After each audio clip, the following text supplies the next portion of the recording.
للناس وبينات من الهدى والفرقان فمن شهد منكم الشهر فليصمه ومن كان مريضا أو على سفر فعدة من أيام أخر يريد الله بكم اليسر ولا يريد بكم العسر ولتكملوا العدة ولتكبروا الله على ما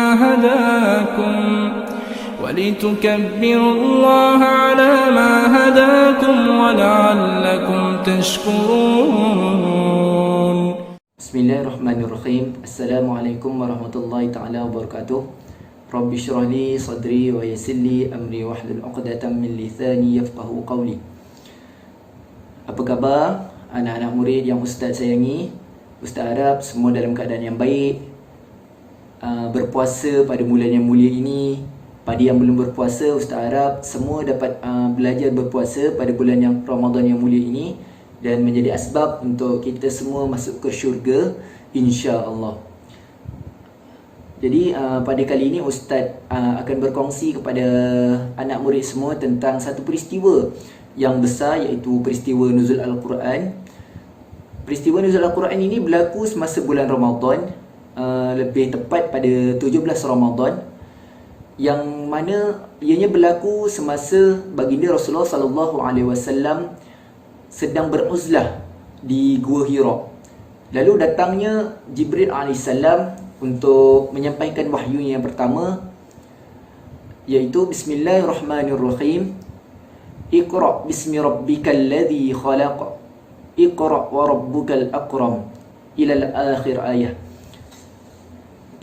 Itu merupakan surah yang pertama diturunkan kepada Nabi Muhammad sallallahu alaihi wasallam. Jadi, apakah pengajaran yang kita boleh ambil daripada peristiwa nuzul Al-Quran yang setiap Ramadan kita lalui dan setiap Ramadan kita alami? Seperti mana yang kita tahu, kita dapat banyak pengajaran tentang peristiwa nuzul Al-Quran. Dan penurunan Al-Quran ini merupakan antara satu peristiwa yang cukup besar dalam sejarah Islam dan khususnya kepada umat Islam itu sendiri. Al-Quran ini merupakan satu sumber kepada diri kita untuk sebagai satu bentuk pembelajaran, sebagai satu bentuk pengajaran untuk diri kita, untuk kita betulkan diri kita. Semuanya ada di dalam Al-Quran. Segala maklumat, segala kisah-kisah tauladan kita boleh jumpa dekat dalam surah Al-Quran. Jadi apakah pengajaran yang kita boleh dapat daripada membaca Al-Quran, ataupun kita mentadabbur Al-Quran, ataupun pengajaran yang kita boleh dapat daripada peristiwa nuzul Al-Quran yang berlaku? Yang pertama sekali adalah pentingnya kita membaca dan belajar. Pentingnya dekat situ. Daripada peristiwa nuzul Al-Quran yang kita boleh dapat daripada kisah bagaimana Rasulullah sallallahu alaihi wasallam berjumpa dengan Jibril alaihissalam, dan Jibril alaihissalam ajar bagaimana untuk membaca Al-Quran kepada Rasulullah. Di situ menunjukkan bagaimana pentingnya untuk kita belajar. Tak kisahlah sama ada sekarang ni kita belajar ilmu matematik, bahasa Melayu, sains dan sebagainya. Menunjukkan dekat situ pentingnya untuk kita belajar. Supaya apa? Untuk mengubah diri kita, untuk mengubah keluarga kita, untuk mengubah nasib diri kita dan keluarga kita untuk lebih berjaya di dunia serta di akhirat. Dan ilmu ni juga merupakan salah satu jabatan ke akhirat, insya-Allah. Pengajaran kedua yang Ustaz boleh beri adalah yang menuntut ilmu ni kita perlu berguru. Bagaimana peristiwa yang sama, iaitu Jibril alaihissalam menjadi guru kepada Nabi Muhammad sallallahu alaihi wasallam, dan kemudian Nabi Muhammad menjadi guru kepada para sahabatnya. Dekat situ menunjukkan bahawasanya pentingnya untuk kita berguru. Seperti mana awak lah datang sekolah, jumpa dengan cikgu, awak belajar matematik, belajar bahasa Melayu, belajar pendidikan Islam. Nak tunjuk dekat situ pentingnya kita berguru, kita jumpa dengan guru-guru kita.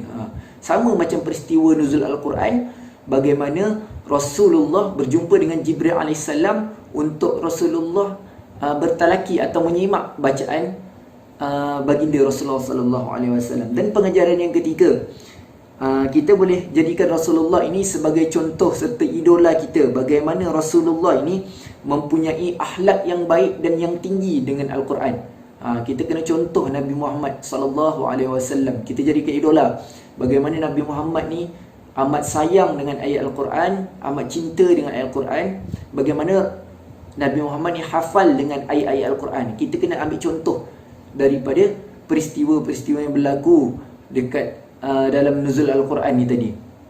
Dan akhir sekali, kesimpulannya adalah ayat Al-Quran ni merupakan satu daripada ayat yang memberikan petunjuk dan ketenangan kepada para pembacanya. Dan yang mendengarnya pun sama. Kalau kita perasan, kalau kita dengar Al-Quran, hati kita akan tenang.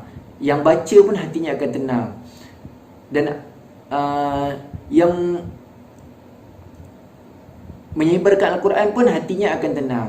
Okey, itu kesimpulan yang pertama. Kesimpulan yang kedua, kita kena banyak membaca Al-Quran. Sekurang-kurangnya satu hari satu muka. Jangan kurang daripada itu. Yang tak pandai baca Al-Quran, kita kena baca. Kita belajar untuk membaca Al-Quran. Tak tahu, tanya guru, tanya ibu ayah awak, tanya kawan-kawan awak. Tu cara kita nak belajar. Macam mana kita nak belajar baca Al-Quran, macam mana kita nak belajar baca Iqra. Kena cuba belajar supaya nanti Al-Quran ini nanti akan menjadi teman kita dalam kubur, teman kita dekat akhirat. Al-Quran ini nanti yang akan membantu kita. Dan kesimpulannya yang ketiga adalah nak belajar, kita kena jumpa dengan guru kita. Kita kena cari guru untuk belajar. Macam tu juga awak, macam tu juga dengan ustaz. Ustaz ada cikgu-cikgu ustaz. Awak ada cikgu-cikgu awak. Yang awak belajar sekarang, tu cikgu-cikgu awak. Okey. Sekadar itu saja daripada ustaz. Yang baik itu datangnya daripada Allah, yang buruk itu datangnya daripada ustaz sendiri. Ustaz harapkan sedikit daripada perkongsian ustaz yang tidak seberapa ni, ustaz harap jadi pengajaran untuk diri awak. InsyaAllah kita akan berjumpa pada masa akan datang. Assalamualaikum warahmatullahi taala wabarakatuh.